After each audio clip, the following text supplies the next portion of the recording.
Kompanitë vendore investojnë në inovacione, makina të reja dhe modernizimin e prodhimit me fonde europiane.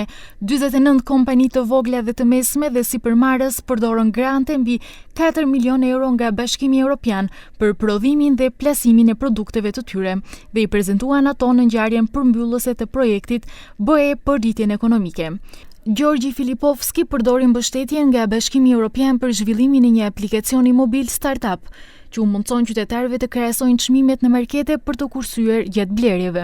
Ние успеавме да направиме алгоритам кој што ги собира сите производи од флаерите на маркетите, од акциите и секој ден имате илјадници производи на промоција и на акција. Ако купуваш на акција, ние мериме, имаш 30% помалку трошоци. Бидејќи маркетите се поставени на една раскрсница, ги имаш 3-4 различни маркети и луѓето гледаат каде е сирењето поевтино за да отидат во тој маркет. Një nga risit më të spikatura është makina automatike dhe digjitale për seleksionimin, matjen dhe paketimin e vezëve, një zgjidhje teknologjike që përshpejton procesin dhe rrit efikasitetin.